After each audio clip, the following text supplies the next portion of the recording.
If we really mined an asteroid step 1 to step done, what would it look like?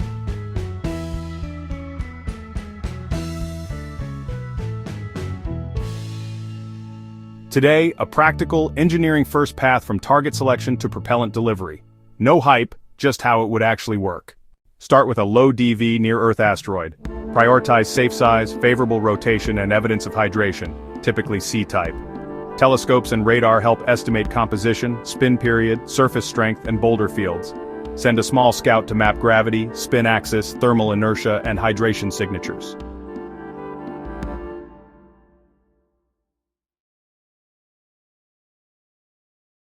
Prove proximity operations, approach, safe hover, autonomous station keeping, and touch-and-go rehearsals without kicking dangerous debris. For the mining vehicle, microgravity changes everything. You need precise navigation, plume-safe trajectories, and ways to keep contact. Anchoring, harpoons, or gentle regolith capture. Thruster plumes must avoid blowing dust into optics and radiators. Thermal or optical mining heats regolith to release water vapor. Cold traps and condensers capture it. This is attractive for hydrated, fine-grained material where digging is risky. Mechanical systems auger and bag regolith, then bake it in ovens.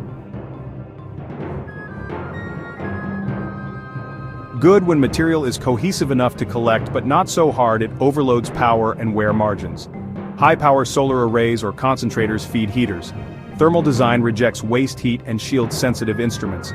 Dust control, covers, purges, electrostatic mitigation is mandatory. Bake, capture, condense. Filter contaminants.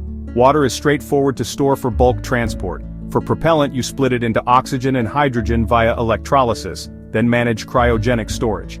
Liquid oxygen and hydrogen need insulated tanks, sunshades, and active cooling to reduce boil-off.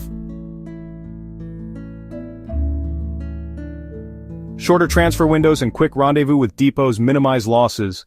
Think gas station in space.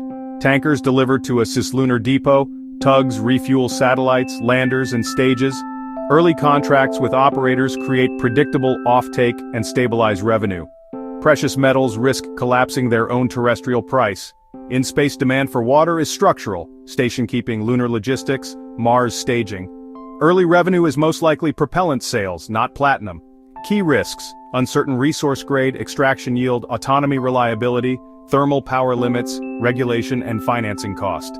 De-risk by staging, prospect, demo tens to hundreds of kilograms, sign off take, then scale to tons. Hayabusa 2 and OSIRIS-REx proved rendezvous, mapping, sampling, and return. That's not mining, but it delivered the guidance, navigation, sampling, and dust control lessons we need to take the next step. Asteroid mining is an ISRU pipeline. Characterize, extract, process, store, deliver. The first profitable product is propellant, build the plumbing, and the space economy follows. Subscribe to KnowverseTV for more science, clearly explained.